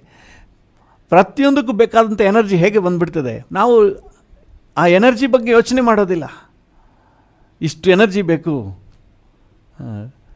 ಹೊರದೇಶಗಳಲ್ಲಿ ಪೌಂಡ್ ಲೆಕ್ಕದಲ್ಲಿ ತಿಂತಾರೆ. ಅವ್ರಿಗೆ ಹೊಟ್ಟೆ ತುಂಬಿದೆಯಾ ಇಲ್ವಾ ಅಂತ ಇಲ್ಲ, ಇಷ್ಟು ಪೌಂಡ್, ಬೆಳಿಗ್ಗೆ ಇಷ್ಟು ಪೌಂಡ್, ಯಾಕಂದರೆ ಅದರಲ್ಲಿ ಎಷ್ಟು ಅವ್ರಿಗೆ ಸಿಗ್ತದೆ ಅಂತ ಹೇಳಿ, ಎನರ್ಜಿ ಸಿಗ್ತದೆ ಅಂತ ಹೇಳಿ ಅವ್ರಿಗೊಂದು ಲೆಕ್ಕಾಚಾರ. ಮಧ್ಯಾಹ್ನ ಇಷ್ಟು ಪೌಂಡ್ ಅಂತ. ಸೊ ನಾವು ಆ ಥರ ಏನು ಲೆಕ್ಕ ಮಾಡಿ ತಿಂತಾ ಇಲ್ಲ. ಸುಮ್ಮನೆ ಬೆಳಗ್ಗೆ ತಿಂಡಿ ಮಾಡ್ತೀವಿ, ಮಧ್ಯಾಹ್ನ ಊಟ ಮಾಡ್ತೀವಿ. ಆ ದಿನದ ಎಲ್ಲ ಕೆಲಸ ಕಾರ್ಯಗಳಿಗೆ ಬೇಕಾದ ಎನರ್ಜಿ ಹೇಗೆ ಸಿಗ್ತದೆ, ಅದೇ ರೀತಿ ನಮ್ಮ ಆತ್ಮಿಕ ವಿಷಯದಲ್ಲಿ ನಾವು ನಮ್ಮನ್ನು ದೇವರು ನಮಗೆ ಕೊಟ್ಟಂಥ ಸುವಾರ್ತೆಗೆ ನಮ್ಮನ್ನು ಯೋಗ್ಯರಾಗಿ ನಿಲ್ಲಿಸ್ಕೊಳ್ಳಿಕ್ಕೆ ನಾವು ಮಾಡಬೇಕಾದ ಕೆಲಸ ಏನಂತ ಹೇಳಿದ್ರೆ, ಒಂದು ಹೋರಾಟ, ಐಕ್ಯಮತ್ಯದಿಂದ ನಾವು ಹೋರಾಡಬೇಕಂತೆ. ಪ್ರಾರ್ಥನೆ, ಮುಂಜಾನೆ ಪ್ರಾರ್ಥನೆ, ಅಥವಾ ಸಿನ್ಸಿಯರ್ ಆಗಿ ಸೀರಿಯಸ್ ಆಗಿ ಬೈಬಲ್ ರೀಡಿಂಗ್, ಬೈಬಲ್ ಅಧ್ಯಯನ, ಆರಾಧನೆ. ಸೊ ಈ ಸ್ಪಿರಿಚುವಲ್ ಆ್ಯಕ್ಟಿವಿಟೀಸ್ನಲ್ಲಿ ನಮ್ಮನ್ನು ತೊಡಗಿಸ್ಕೊಂಡ್ರೆ ಇದೆಲ್ಲ ನಮ್ಮ ಆತ್ಮಿಕ ಜೀವಿತಕ್ಕೆ ಬೇಕಾದ ಎನರ್ಜಿಯಾಗಿ ಕನ್ವರ್ಟ್ ಆಗ್ತದೆ. ಹಲ್ಲೆಲೂಯಾ, ದೇವರ ನಾಮಕ್ಕೆ ಸ್ತೋತ್ರವಾಗಲಿ. ನೋಡಿ, ಕೊಲೊಸ್ಸದವರಿಗೆ ಪೌಲನು ಬರೆಯುವಾಗ 1ನೇ ಅಧ್ಯಾಯ 9ನೇ ವಚನದಲ್ಲಿ ಹೇಳ್ತಾನೆ. ಕೊಲೊಸ್ಸೆ 1:9. ಕೊಲೊಸ್ಸೆ 1:9. ಆದ ಕಾರಣ ನಾವು ನಿಮ್ಮ ಸುದ್ದಿಯನ್ನು ಕೇಳಿದ ದಿವಸದಿಂದ ನಿಮಗೋಸ್ಕರ ಪ್ರಾರ್ಥಿಸುವುದನ್ನು ಬಿಡದೆ, ನೀವು ಸಕಲ ಆತ್ಮೀಯ ಜ್ಞಾನವನ್ನು ಗ್ರಹಿಕೆಯನ್ನು ಹೊಂದಿ ಕರ್ತನ ಚಿತ್ತದ ವಿಷಯವಾದ ತಿಳುವಳಿಕೆಯಿಂದ ತುಂಬಿಕೊಂಡು ಆತನಿಗೆ ಯೋಗ್ಯರಾಗಿ ನಡೆದು ಎಲ್ಲಾ ವಿಧದಲ್ಲಿ ಆತನನ್ನು ಸಂತೋಷಪಡಿಸುವವರಾಗಿರಬೇಕಂತಲೂ. ನೋಡಿ, ಆತನಿಗೆ ಯೋಗ್ಯರಾಗಿ ನಡಿಲಿಕ್ಕೆ ಏನೇನು ಹೇಳ್ತಾ ಇದ್ದಾನೆ 9ನೇ ವಚನದಿಂದ? ಪ್ರಾರ್ಥಿಸುವುದನ್ನು ಬಿಡದೆ, ಅವ್ರಿಗೋಸ್ಕರ ಪ್ರಾರ್ಥನೆ ಮಾಡ್ತಾನೆ. ಸಕಲ ಆತ್ಮೀಯ ಗ್ರಹಿಕೆಯನ್ನು ಹೊಂದಿ ದೇವರ ಚಿತ್ತದ ವಿಷಯವಾದ ತಿಳುವಳಿಕೆಯಿಂದ ತುಂಬಿಕೊಂಡು. ಇದೆಲ್ಲ ಹೇಗೆ ಸಾಧ್ಯ? ಜ್ಞಾನವನ್ನು ಗ್ರಹಿಕೆಯನ್ನು ಹೊಂದ್ಕೊಳ್ಳೋದು ಹೇಗೆ? ಆತ್ಮಿಕ ವಿಚಾರಗಳನ್ನು ತಿಳ್ಕೊಳ್ಳೋದು ಹೇಗೆ? ಬೈಬಲೇ ಓದಬೇಡ್ರಿ, ಎಲ್ಲ ತಿಳುವಳಿಕೆ ಬಂದುಬಿಡ್ತದೆ. ನಿಜನಾ? ಇದು ಸಾಧ್ಯನಾ?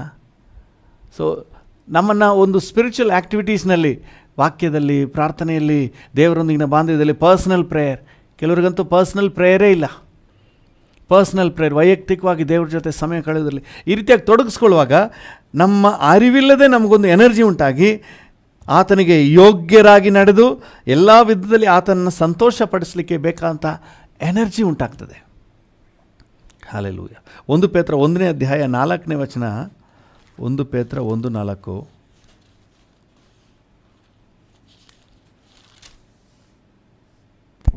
1 ಪೇತ್ರ 1:4.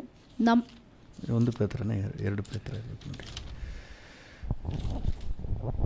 2 ಪೇತ್ರ 1:4. 2 ಪೇತ್ರ 1:4.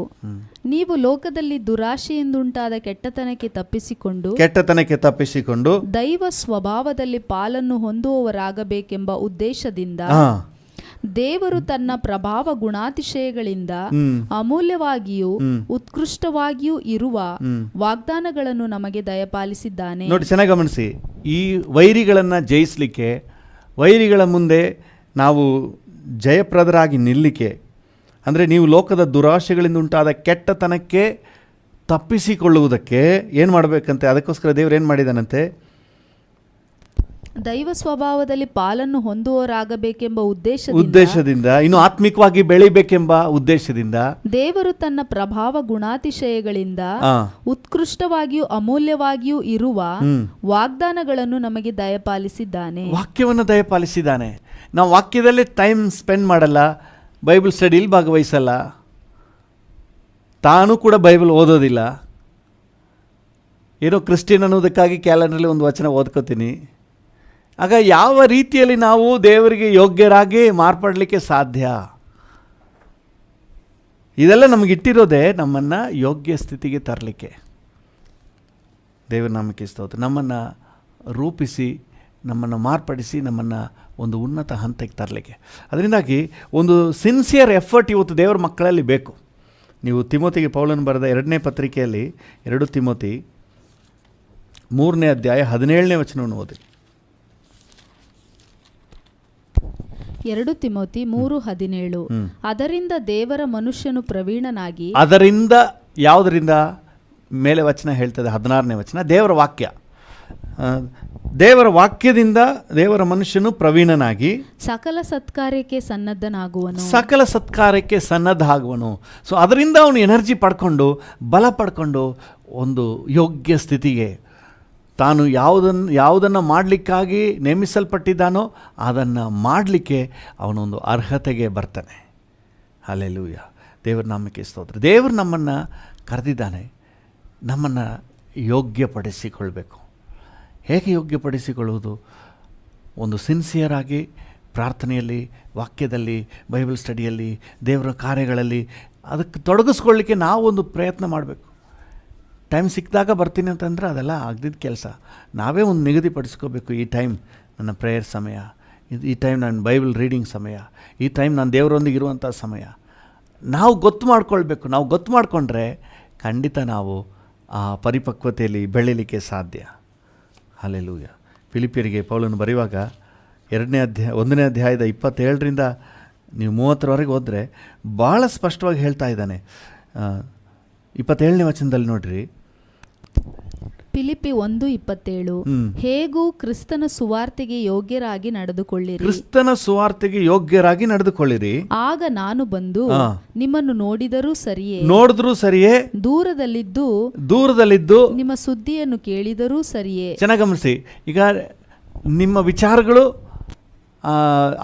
ಫಿಲಿಪ್ಪಿ ಜನರ ವಿಶ್ವಾಸಗಳು ಪಾಸ್ಟರ್ ಪೌಲ್ಗೆ ಅವ್ನು ನೇರ ಬಂದು ನೋಡಿದ್ರೂ ಸರಿ, ಸಭೆ ಮಕ್ಕಳ ಬಗ್ಗೆ ಕಿವಿಗೆ ವಿಷಯ ಬಂದರೂ ಸರಿನೇ, ಪೌಲನಿಗೆ ಹೆಂಗಿರ್ತದಂತೆ? ಖುಷಿ ತರುವಂಥದ್ದಾಗಿರ್ತದೆ.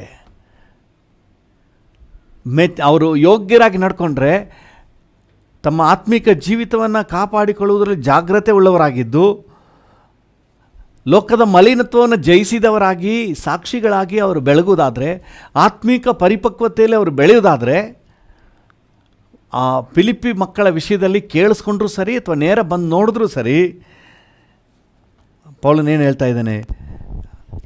ನೀವು ನಿಮ್ಮ ವಿರೋಧಿಗಳ ಯಾವ ವಿಷಯದಲ್ಲಾದರೂ ವಿರೋಧಿಗಳಿಗೆ ಯಾವ ವಿಷಯದಲ್ಲಾದರೂ ಹೆದರದೆ ಒಂದೇ ಆತ್ಮದಲ್ಲಿ ದೃಢವಾಗಿ ನಿಂತು ಸುವಾರ್ತೆಯಲ್ಲಿಟ್ಟ ನಂಬಿಕೆಗೋಸ್ಕರ ಐಕಮತ್ಯದಿಂದ ಹೋರಾಡುವವರಾಗಿದ್ದೀರೆಂದು ನಾನು ತಿಳಿದುಕೊಳ್ಳುವೆನು.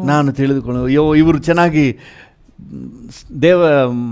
ವಿರೋಧಿಗಳನ್ನು ನಾಚಿಕೆ ಪಡಿಸುವ ಹಾಗೆ, ಅವರಿಗೆ ಹೆದರದೆ, ಬರುವ ಹೋರಾಟಗಳಿಗೆ ಹೆದರದೆ, ಲೋಕದ ಮಲಿನತ್ವದ ಕಾರ್ಯಗಳಿಗೆ ಹೆದರದೆ, ಸುವಾರ್ತೆಯಲ್ಲಿಟ್ಟ ನಂಬಿಕೆಗೋಸ್ಕರ, ಈ ಆತ್ಮಿಕ ಜೀವಿತಕ್ಕೋಸ್ಕರ ಪ್ರಯತ್ನ ಮಾಡ್ತಾ ಇದ್ದಾರೆ. ಹಲ್ಲೆಲೂಯಾ.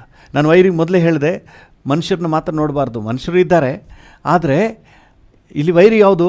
ಇಹಲೋಕದ ಕಾರ್ಯಗಳು, ಊಟ ತಿಂಡಿ ಮತ್ತು ಸುಖ ಭೋಗ, ಇದೇ ನಮಗೆ ಆತ್ಮಿಕ ಜೀವಿತಕ್ಕೆ ವೈರಿ. ಹೊಟ್ಟೆಯವರ ದೇವರು, ಈ ಲೋಕದ ಕಾರ್ಯಗಳಲ್ಲೇ ನಮ್ಗೆ ಮನಸ್ಸು ಹೋಗ್ಬಿಡ್ತದೆ. ಸೊ ಇಂಥ ವಿಚಾರಗಳು ನಮ್ಮನ್ನು ಮಲಿನ ಮಾಡಿಬಿಡ್ತದೆ. ನಮ್ಮ ಆತ್ಮಿಕ ಜೀವಿತ, ನಮ್ಮ ಸೇವೆ ಸಮಯ, ಪ್ರಾರ್ಥನೆ ಸಮಯ, ವಾಕ್ಯದ ಸಮಯ, ಇದೆಲ್ಲ ತಗೊಂಡೋಗ್ಬಿಡ್ತದೆ. ಸೊ ಇಂಥ ಸಂದರ್ಭದಲ್ಲಿ ಅವುಗಳಿಗೆ ನಾವು ನಾಚಿಕೆ ಉಂಟಾಗುವ ಹಾಗೆ ನಮ್ಮನ್ನು ವಾಕ್ಯದಲ್ಲಿಯೂ ಪ್ರಾರ್ಥನೆಯಲ್ಲಿಯೂ ಆತ್ಮಿಕ ಜೀವಿತದಲ್ಲಿಯೂ ನಾವು ತೊಡಗಿಸಿಕೊಂಡವರಾಗಿ, ನಾವು ನೆಕ್ಸ್ಟ್ ನಮಗಿರೋದು ವಿರೋಧಿಗಳ ನಾಶನ. ನಾವು ಈ ರೀತಿಯಾಗಿ ತೊಡಗಿಸ್ಕೊಳ್ಳುವಾಗ ಇಂಥ ವಿರೋಧಿಗಳು, ಯಾವ ವಿರೋಧಿಗಳು ನಮ್ಮ ಆತ್ಮಿಕ ಜೀವಿತವನ್ನು ಕುಂಠಿತಗೊಳಿಸುವ ಯಾವುದೇ ಅವಕಾಶ, ಅದಕ್ಕೆಲ್ಲ ನಾಚಿಕೆ ಆಗಬೇಕು. ಆ ರೀತಿಯಾಗಿ ದೇವರು ನಮ್ಮನ್ನು ಜಯಪ್ರದ ಜೀವಿತದಲ್ಲಿ ನಡೆಸ್ತಾರೆ. ಹಲ್ಲೆಲೂಯಾ. ನಮಗೆ ಕೊಡಲ್ಪಟ್ಟ ಸುವಾರ್ತೆಗೆ ಯೋಗ್ಯರಾಗಿ ನಮ್ಮನ್ನು ನಡೆಸ್ತಾರೆ. ನೆಕ್ಸ್ಟ್ ಏನು ಹೇಳ್ತದೆ? ನಿಮ್ಮ ರಕ್ಷಣೆಯು ಏನಾಗ್ತದೆ?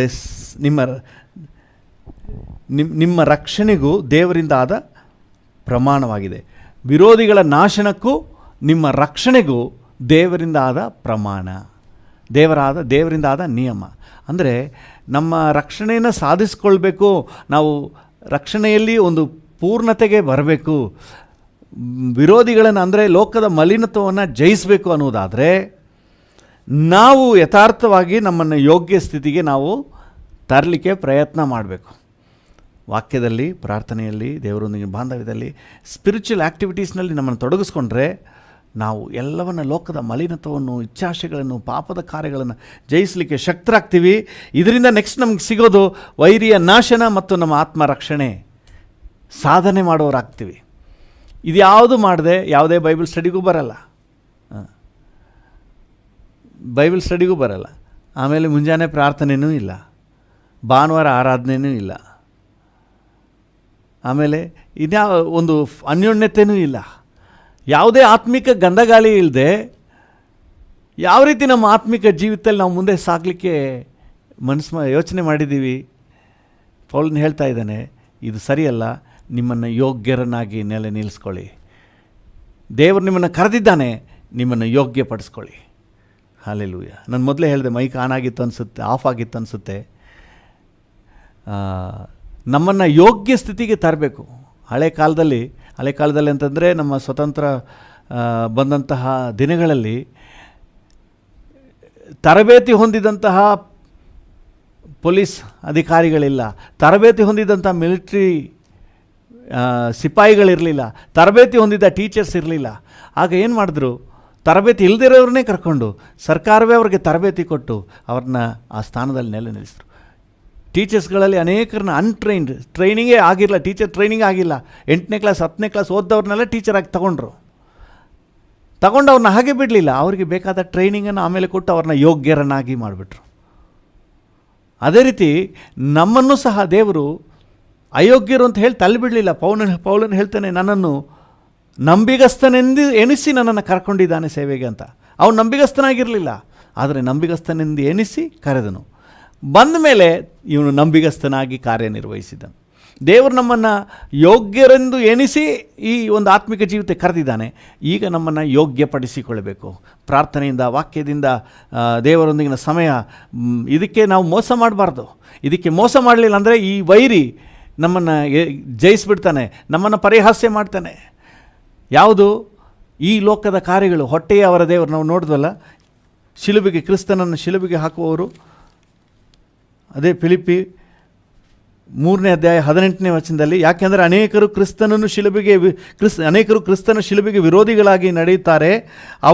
ಅವರ ವಿಷಯದಲ್ಲಿ ನಿಮಗೆ ಎಷ್ಟೋ ಸಾರಿ ಹೇಳಿದನು, ಈಗಲೂ ಅಳುತ್ತಾ ಹೇಳುತ್ತೇನೆ, ನಾಶನವೇ ಅವರ ಅಂತ್ಯಾವಸ್ಥೆ, ಹೊಟ್ಟೆಯೇ ಅವರ ದೇವರು, ನಾಚಿಕೆ ಕೆಲಸಗಳಲ್ಲಿಯೇ ಅವರ ಗೌರವವು. ಅವರು ಪ್ರಪಂಚದ ಕಾರ್ಯಗಳ ಮೇಲೆ ಮನಸ್ಸಿಡುವವರು. ಈ ಪ್ರಪಂಚದ ಕಾರ್ಯಗಳು, ಈ ಪ್ರಪಂಚದ ಸುಖಭೋಗಗಳು, ಶರೀರದ ಇಚ್ಛಾಶೆಗಳನ್ನ ನೆರವೇರಿಸ್ಕೊಳ್ಳಿಕ್ಕೆ ಆತೊರೀತಾ ಇರುವವರು. ಊಟ ತಿಂಡಿ ಇದ್ರ ಮೇಲೇ ಗಮನ. ಯಾವುದು ಊಟ, ವೆರೈಟಿ ತಿನ್ನಬೇಕು, ಅದು ತಿನ್ನಬೇಕು, ಇದು ತಿನ್ನಬೇಕು ನಿಜ, ನಮಗೆ ಒಳ್ಳೆ ಆಹಾರ ಬೇಕು. ಆದರೆ ಮನಸ್ಫೂರ್ತಿ ಯಾವಾಗಲೂ ಅಂಥದ್ರಲ್ಲೇ. ಸೊ ಇದೆಲ್ಲ ನಮಗೆ ನಮ್ಮ ಆತ್ಮಿಕ ಜೀವಿತವನ್ನು ಕುಂಠಿತಗೊಳಿಸುವಂಥ ವೈರಿಗಳು, ಪಾಪದ ಕಾರ್ಯಗಳು, ಇಚ್ಛಾಶೆ, ಹೊಟ್ಟೆ ಕಿಚ್ಚು, ದ್ವೇಷ. ಸೊ ಇದರಲ್ಲೇ ನಮ್ಮ ಚಟುವಟಿಕೆ ಹೋಗ್ಬಿಡ್ತದೆ. ಸೊ ಇದನ್ನು ನಾವು ಎದುರಿಸಿ ನಿಲ್ಲಬೇಕಾದ್ರೆ, ನಮ್ಮ ವಿರೋಧಿಗಳನ್ನು ಮಟ್ಟ ಹಾಕಬೇಕಾದ್ರೆ, ವಿರೋಧಿಗೆ ನಾಚಿಕೆ ಉಂಟಾಗಬೇಕಾದ್ರೆ, ಸೈತಾನ್ನ ಈ ಯೋಜನೆಗಳಿಗೆ ನಾಚಿಕೆ ಉಂಟಾಗಬೇಕಾದ್ರೆ, ಮತ್ತು ನಮ್ಮ ರಕ್ಷಣೆಯನ್ನು ನಾವು ಸಾಧಿಸಿಕೊಳ್ಳಬೇಕಾದ್ರೆ, ನಾವು ನಮ್ಮನ್ನು ಯೋಗ್ಯರನ್ನಾಗಿ ನಿಲ್ಲಿಸ್ಕೊಂಡ್ರೆ ಮಾತ್ರ ಸಾಧ್ಯ. ಆ ಯೋಗ್ಯತೆ ಹೇಗೆ ಬರ್ತದೆ? ನಮ್ಮನ್ನು ಚಟುವಟಿಕೆಯಲ್ಲಿ ತೊಡಗಿಸ್ಕೊಂಡಾಗ. ಪೌಲನು ಹೇಳ್ತಾನೆ, ಕೊಲೊಸ್ಸದವರಿಗೆ ಬರೆದ ಪತ್ರಿಕೆ, ಜ್ಞಾನದಿಂದ ತುಂಬಿಕೊಂಡು. ಕೊಲೊಸ್ಸೆ 1:9-10 ನಾವು ನೋಡಿದೆವು. ಆತ್ಮಿಕ ಜ್ಞಾನ ಗ್ರಹಿಕೆಯನ್ನು ಹೊಂದಿ ಕರ್ತನ ಚಿತ್ತದ ವಿಷಯವಾದ ತಿಳುವಳಿಕೆಯಿಂದ ತುಂಬಿಕೊಂಡು. ಹೆಂಗೆ ಬರ್ತದೆ? ಕರ್ತನ ಚಿತ್ತದ ವಿಷಯ, ದೇವ್ರ ಚಿತ್ತ ಏನು ಅಂತ ತಿಳಿಯೋದು ಹೇಗೆ? ಪ್ರಾರ್ಥನೆನೇ ಮಾಡೋಲ್ಲ. ದೇವ್ರ ಚಿತ್ತದ ತಿಳುವಳಿಕೆ ಹೆಂಗೆ ಬರ್ತದೆ? ಬೈಬಲೇ ಓದಲ್ಲ. ದೇವರ ವಿಷಯವಾದ ತಿಳುವಳಿಕೆ ಹೇಗೆ ಬರ್ತದೆ? ಬೈಬಲ್ ಸ್ಟಡಿಗೆ ಬರಲ್ಲ. ದೇವರ ವಿಷಯವಾದ ತಿಳುವಳಿಕೆ ಹೆಂಗೆ ಬರ್ತದೆ? ಸೊ ಅದೆಲ್ಲ ಆತ್ಮಿಕ ಆ್ಯಕ್ಟಿವಿಟೀಸ್. ಬೈಬಲ್ ಸ್ಟಡಿ, ಪ್ರಾರ್ಥನೆ, ಆರಾಧನೆ, ದೇವರೊಂದಿಗಿನ ಬಾಂಧವ್ಯ. ಇದಕ್ಕಾಗಿ ನಾವು ಸಮಯ ಗೊತ್ತು ಮಾಡಿ ಅದರಲ್ಲಿ ನಾವು ತೊಡಗಿಸ್ಕೊಂಡು ನಮ್ಮನ್ನು ಪರಿಪಕ್ವವುಳ್ಳವರಾಗಿ, ಯೋಗ್ಯರಾಗಿ, ನಮಗೆ ಕೊಡಲ್ಪಟ್ಟ ಸುವಾರ್ತೆಗೆ ನಮ್ಮನ್ನು ಯೋಗ್ಯರಾಗಿ ನಿಲ್ಲಿಸಿಕೊಳ್ಳುವ. ಹಾಲೆಲೂಯ. ಈಗಿದ್ದರೆ ಪೌಲನು ಹೇಳ್ತಾ ಇದ್ದೆ, ನಾನು ಹತ್ತಿರದಲ್ಲಿದ್ದರೂ ಸರಿ, ದೂರದಲ್ಲಿದ್ದು ನಿಮ್ಮ ಬಗ್ಗೆ ಕೇಳಿಸ್ಕೊಂಡ್ರೂ ಸರಿ, ನಿಮ್ಮ ವಿಷಯದಲ್ಲಿ ನನಗೆ ಖುಷಿ ಉಂಟಾಗ್ತದೆ. ಯಾಕಂದರೆ ನೀವು ವಿರೋಧಿಗಳಿಗೆ ಹೆದರದೆ, ಇರುವಂಥ ಸಮಸ್ಯೆಗಳಿಗೆ, ಯಾವುದು ಅವಮಾನ, ನಿಂದನೆ, ದೂಷಣೆ, ಇವುಗಳಿಗೆ ಹೆದರದೆ ನೀವು ದೃಢವಾಗಿ ನಿಂತು, ಯಾವುದರಲ್ಲಿ ದೃಢವಾಗಿ ನಿಂತು? ಬೈಬಲ್ ಓದುವುದರಲ್ಲಿ ದೃಢವಾಗಿ ನಿಂತು, ಬೈಬಲ್ ಸ್ಟಡಿಯಲ್ಲಿ ದೃಢವಾಗಿ ನಿಂತು. ಹಾಲೆಲೂಯ. ಸ್ವಲ್ಪ ದಿನ ಮಾಡಿ ಆಮೇಲೆ ಬಿಟ್ಬಿಡೋದಲ್ಲ, ದೃಢವಾಗಿ ನಿಂತು. ಹಾಲೆಲೂಯ. ಆರಾಧನೆಯಲ್ಲಿ ದೃಢವಾಗಿ ನಿಂತು. ಹಾಲೆಲೂಯ. ಮುಂಜಾನೆ ಪ್ರಾರ್ಥನೆಯಲ್ಲಿ ದೃಢವಾಗಿ ನಿಂತು. ಕೆಲವ್ರನ್ನ ಕೇಳಿದ್ರೆ, ಪ್ರಾರ್ಥನೆಯಲ್ಲಿ ಭಾಗವಹಿಸ್ತಾ ಇದ್ದೀರಾ ಮುಂಜಾನೆ ನಮ್ಮ ಜೊತೆ ಆನ್ಲೈನ್ನಲ್ಲಿ? ಮೊದಲೆಲ್ಲ ಬರ್ತಾಯಿದೆ, ಲಾಕ್ಡೌನ್ ಆಗಿದ್ದಾಗ. ಹಾಗಾದರೆ ಯಾವಾಗಲೂ ಲಾಕ್ಡೌನೇ ಇರಬೇಕನ್ನಿಸುತ್ತೆ ಪ್ರಾರ್ಥನೆ ಮಾಡಬೇಕಾದ್ರೆ. ಸೊ ನಮ್ಮನ್ನು ನಾವು ಸಿದ್ಧಪಡಿಸಿಕೊಳ್ಳುವ, ನಾವು ಡಿಸೈಡ್ ಮಾಡಬೇಕು, ದೃಢವಾಗಿ ನಿಲ್ಲಬೇಕು. ದೃಢವಾಗಿ ನಿಂತು ನಾವು ಐಕ್ಯಮತ್ಯದಿಂದ ಹೋರಾಡಬೇಕು. ಪ್ರಾರ್ಥನೆ ಮಾಡುವುದಕ್ಕೆ, ವಾಕ್ಯ ಧ್ಯಾನ ಮಾಡುವುದಕ್ಕೆ, ದೇವರೊಂದಿಗೆ ಸಮಯ ಕಳೆಯುವುದಕ್ಕೆ ಐಕ್ಯಮತ್ಯದಿಂದ ನಾವು ಹೋರಾಡೋದಾದರೆ ನಿಶ್ಚಯವಾಗಿ ನಮಗೆ ಜಯ ಇದೆ. ಹಾಲೆಲೂಯ. ನಾವು ಯೋಗ್ಯರಾಗಿ ಕಾಣಿಸ್ಕೊಳ್ತೀವಿ. ದೇವರು ನಮ್ಮನ್ನು ಈ ಆತ್ಮಿಕ ಜೀವಿತಕ್ಕೆ ಕರೆದದ್ದಕ್ಕೆ ನಾವು ಅರ್ಹರಾಗಿ ಕಾಣಿಸ್ಕೊಳ್ತೀವಿ. ಒಂದು ನಿಮಿಷ ನಾವು ಕಣ್ಣುಗಳನ್ನು ಮುಚ್ಚಿ ಪ್ರಾರ್ಥನೆ ಮಾಡುವ. ದೇವರು ನಮ್ಮೆಲ್ಲರಿಗೂ ಈ ಒಂದು ಅರ್ಹತೆಯನ್ನು ಕೊಡಲಿ, ಯೋಗ್ಯರಾಗಿ ನಡ್ಕೊಳ್ಳಿಕ್ಕೆ ಬೇಕಾದ ಕೃಪೆಯನ್ನು ಕೊಡಲಿ. ಕೃಪಾ ಸಂಪನ್ನನಾದ ದೇವರೇ, ನಿನ್ನ ವಾಕ್ಯ ಬಹಳ ಸ್ಪಷ್ಟವಾಗಿ ಹೇಳ್ತದೆ, ನಿಮ್ಮನ್ನು ಆತನು ನೀವು ದೇವರಿಂದ ಕರೆಯಲ್ಪಟ್ಟವರಾದ ಕಾರಣ ಯೋಗ್ಯರಾಗಿ ನಡ್ಕೊಳ್ರಿ. ನಮ್ಮನ್ನು ನಂಬಿ ಈ ಆತ್ಮಿಕ ಜೀವಿತ ಕರೆದ್ಬಿಟ್ಟಿದೆಯಾ ಸ್ವಾಮಿ? ಈ ಆತ್ಮಿಕ ಜೀವಿತಕ್ಕೆ ತಕ್ಕ ಅರ್ಹತೆಯಲ್ಲಿ ನಾವು ನಿಲ್ಲಿಸ್ಕೊಳ್ಳಿಕ್ಕೆ ನಾವು ಪ್ರಯತ್ನ ಮಾಡ್ತೀವಪ್ಪ. ಈ ಆತ್ಮಿಕ ಜೀವಿತದಲ್ಲಿ ನೆಲೆ ನಿಂತು, ಕರ್ತನೆ ಪ್ರಾರ್ಥನೆಯಲ್ಲಿ ನಿಂತು, ದೃಢವಾಗಿ ನಿಂತು, ವಾಕ್ಯದಲ್ಲಿ ದೃಢವಾಗಿ ನಿಂತು, ನಿನ್ನೊಂದಿಗಿನ ಬಾಂಧವ್ಯದಲ್ಲಿ ದೃಢವಾಗಿ ನಿಂತು, ಕರ್ತನೆ ನಮ್ಮ ಆತ್ಮಿಕ ಜೀವಿತಕ್ಕೆ ಬೇಕಾದ ಎನರ್ಜಿ ಪಡ್ಕೊಂಡು, ಕರ್ತನೆ ವೈರಿಗಳಿಗೆ ನಾಚಿಕೆ ಹುಟ್ಟಿಸುವ ಹಾಗೆ, ಇಚ್ಛಾಶೆಗಳಿಗೆ, ಪಾಪದ ಕಾರ್ಯಗಳಿಗೆ, ಲೋಕದ ಮಲಿನತ್ವದ ಕಾರ್ಯಗಳಿಗೆ, ಲೋಕದ ಸುಖ ಭೋಗಗಳಿಗೆ ನಾಚಿಕೆ ಆಗುವ ಹಾಗೆ, ಕರ್ತನೆ ಅಂಥ ವಾತಾವರಣದಲ್ಲೂ ಸಹ ಕರ್ತನಿಗೆ ಮೆಚ್ಚುಗೆಯಾದ ಪರಿಶುದ್ಧ ಜೀವಿತವನ್ನು, ಆತ್ಮಿಕ ಜೀವಿತವನ್ನು ಮೆರೆದು ತಂದೆಗೆ ಸಂತೋಷವನ್ನು ತರುವ, ಕರ್ತನೆ ತಂದೆಗೆ ಮಹಿಮೆ ತರುವಂತಹ ಒಂದು ಜೀವಿತವನ್ನು ಜೀವಿಸಲಿಕ್ಕೆ ನಮ್ಮನ್ನು ಒಪ್ಪಿಸಿಕೊಡ್ತೇವೆ ಸ್ವಾಮಿ. ಪ್ರತಿಯೊಬ್ಬರಿಗೂ ಅದಕ್ಕೆ ಬೇಕಾದ ಬಲ ಕೊಡಿ. ಒಬ್ಬೊಬ್ಬರನ್ನು ಪರಿಶುದ್ಧ ಆತ್ಮನ್ನು ನೀವು ಮುಟ್ಟಿ ಸ್ವಾಮಿ, ನೀವು ಸ್ಪರ್ಶಿಸಿ, ನೀವು ಕಾರ್ಯ ಮಾಡಿಯಪ್ಪ. Thank you. ನಿಮ್ಮ ಜವಾಬ್ದಾರಿಕೆಯುಳ್ಳ ಹಸ್ತದಲ್ಲಿ ಒಪ್ಪಿಸ್ತೇವೆ. ನಮ್ಮನ್ನು ಯೋಗ್ಯ ಸ್ಥಿತಿಗೆ ತರಬೇಕೆಂಬುದಾಗಿ ಬೇಡಿಕೊಳ್ತೇವೆ. ಯೇಸುವಿನ ನಾಮದಲ್ಲಿ ತಂದೆಯೇ, amen, amen. Thank you lord. ತಂದೆಯೇ, ನಮ್ಮೊಂದಿಗೆ ಸೇರಿ ಪ್ರಾರ್ಥನೆ ಮಾಡ್ತಿರುವ ಪ್ರತಿಯೊಬ್ಬರನ್ನು ನಿನ್ನ ಜವಾಬ್ದಾರಿಗೆ ಒಪ್ಪಿಸ್ತೇನೆ. ಈ ದಿನ ಮನರಮ್ಯವಾದ ದಿನ ಆಗಿರಲಿ, ಈ ದಿನ ಶುಭ ದಿನ ಆಗಿರಲಿ, ಈ ದಿನ ಆರೋಗ್ಯವಾದ ದಿನವಾಗಿರಲಿ, ಈ ದಿನ ಸೈತಾನನ್ನು ಮೆಟ್ಟಿ ತುಳಿದು ಜಯಗಳಿಸುವ ದಿನ ಆಗಿರಲಿ. Thank you Lord. ಅದಕ್ಕಾಗಿ ನಿನಗೆ ಸ್ತೋತ್ರ. ಎಲ್ಲ ಘನತೆ, ಗೌರವ, ಮಹಿಮೆ ನಿಮಗೆ ಸಲ್ಲಿಸುತ್ತೇವೆ ಯೇಸುವಿನ ನಾಮದಲ್ಲಿ ತಂದೆಯೇ, ಆಮೇನ್, ಆಮೇನ್. ನನ್ನ ಮನವೇ ಯೆಹೋವನನ್ನು ಕೊಂಡಾಡು, ನನ್ನ ಸರ್ವೇಂದ್ರಿಗಳೇ ಆತನ ಪರಿಶುದ್ಧ ನಾಮವನ್ನು ಕೀರ್ತಿಸಿರಿ. ನನ್ನ ಮನವೇ ಯೆಹೋವನನ್ನು ಕೊಂಡಾಡು, ಆತನು ಮಾಡಿದ ಉಪಕಾರಗಳಲ್ಲಿ ಒಂದನ್ನೂ ಮರೆಯಬೇಡ.